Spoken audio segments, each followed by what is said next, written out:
اس کی حدیث کا ترک المستدرک للحاکم میں 8483، سنن نسائی الکبرا میں 11491، اور تفسیر ابن کثیر میں اسی جگہ پر امام ابن کثیر یہ سارے ترک لے کر آئے، اور فتح الباری میں صحیح بخاری 4827 کی شرح جو فتح الباری ابن حجر اسقلانی نے لکھی، انہوں نے یہ سارے ترک نقل کیے کہ وہ کہا کیا تھا جب اس نے کہا نا اللہ تعالیٰ نے امیر المومنین کو یہ بات سجھائی ہے کہ وہ امت کے وسیع تر مفاد میں اپنی اولاد کو خلیفہ بنانا چاہتے ہیں، تو ساتھ اس نے کہا جیسا کہ ابو بکر نے بھی تو عمر کو خلیفہ بنایا تھا۔ تکو ذرا، کدھر ابو بکر؟ حضرت عمر کوئی حضرت ابو بکر کے بیٹے تھے؟ حضرت ابو بکر کے تو 2 بیٹے جوان تھے، محمد بن ابی بکر، عبد الرحمن بن ابی بکر۔ تو عبد الرحمن بن ابی بکر وہیں بیٹھے تھے، انہوں نے کہا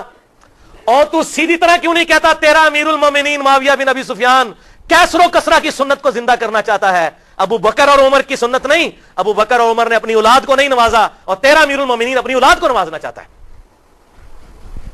ابو بکر کا بیٹا تھا، جینز ابو بکر کے تھے۔ جوش میں انہوں نے جب یہ کلاس لی، پھر انہوں نے کہا پڑھو انہوں، بول رہا ہے اے گل ہوئی سی، پھر وہ چھپ گئے، اور یہاں پر حضرت عائشہ نے پھر اس کو چپ کروایا مروان کو، اور ساتھ ایک بات کہی جو اس حدیث میں موجود ہے، اور کہا مروان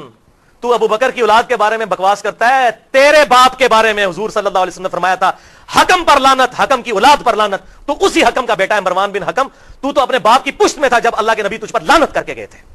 مرزا جی نے ہمیں یہ تعلیم دی ہے کہ کوئی بھی بات بغیر تحقیق کے نہیں ماننی جب تک کہ کتاب سے حوالہ نہ دیکھ لیں۔ تو مرزا صاحب کی مانتے ہوئے ہم المستدرک وغیرہ کھولتے ہیں جن کا اس نے حوالہ دیا ہے۔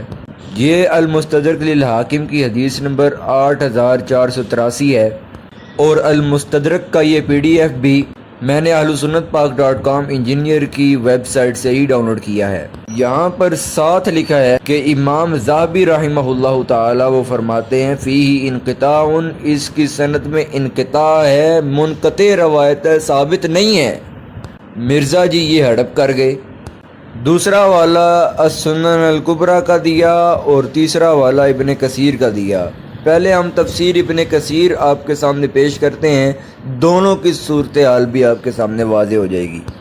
یہ کھل گئی تفسیر ابن کثیر جس کا حوالہ مرزا صاحب نے دیا ہے، اور یہاں پر وہی روایت السنن الکبریٰ کے حوالے سے امام ابن کثیر نے نقل کی ہے، اور ساتھ ہی نیچے لکھا ہے کہ اس کی سند میں انقطاع ہے، وہی بات جو امام ذہبی نے کی ہے، اس کی سند میں انقطاع ہے محمد بن زیاد کا، حضرت عائشہ رضی اللہ تعالیٰ عنہ سے سماع ثابت نہیں ہے، لہٰذا یہ روایت ضعیف ہے۔ ہمارا مرزا صاحب کے چاہنے والوں سے سوال ہے کہ اب آپ ہی بتائیے کہ مرزا صاحب نے ایک ضعیف روایت کو کیوں پیش کیا؟